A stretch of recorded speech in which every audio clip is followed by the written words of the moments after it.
Bonsoir à tous, bienvenue. Le tour du monde en quelques minutes sur RTI 2. Point de départ, le district autonome d'Abidjan, où rues, ruelles et caniveaux sont devenus des toilettes publiques à cause des pisseurs de rue.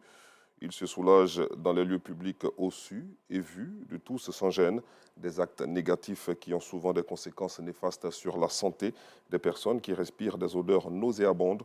Une situation qui n'est pas du goût de la rédaction de RTI 2. Le carton rouge de ce mardi est signé Ansita Diarra, Kader Batil et Seydou Ouattara. Un cri de cœur pour continuer à Yopougon-Sable, vivre au milieu des eaux usées est devenu une routine. Entre odeurs nauséabondes et maladies graves, les habitants n'en peuvent plus, interpellent les autorités. Au micro de Cécilia Bassolé, Gilles Tonien et Ansita Diarra. Rendez-vous donc à 19h30. Et puis, les pagnes indigos sont en vogue entre tendance et valorisation de la culture. Ils sont beaucoup portés par les jeunes et les personnes âgées à domicile et lors de grands événements, autrefois utilisés pour les tâches ménagères et travaux champêtres. Le succès des pagnes indigos va même au-delà des frontières africaines. Le reportage de Ansita Diarra, Gilles Tonien et Seydou Ouattara vous sera proposé tout à l'heure dans la grande édition. Dans l'actualité internationale, c'est une peine d'une sévérité inédite. Au Nigeria, 3 ans après la mort d'une célèbre chanteuse de gospel, son mari vient d'être condamné à mort par pendaison au Sinachi Nwachukwu, connu au-delà des frontières nigérianes, notamment pour son titre Ekweme, est morte en avril 2022 à l'âge de 42 ans.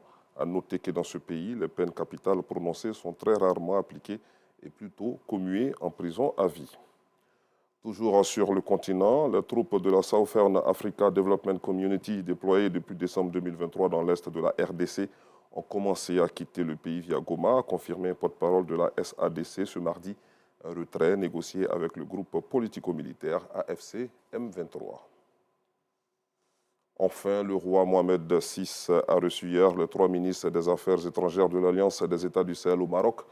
Ils ont eu les honneurs du Palais Royal de Rabat. Aucune annonce à l'issue de cette rencontre, au cours de laquelle, selon le communiqué officiel, les ministres de l'AES ont réaffirmé leur adhésion au projet marocain de créer un accès à l'Atlantique pour les 3 pays enclavés. Mais ce rendez-vous est surtout une nouvelle pique adressée à l'Algérie, ennemi désormais commun au Maroc et aux 3 régimes sahéliens. Je vous retrouve à 19h30.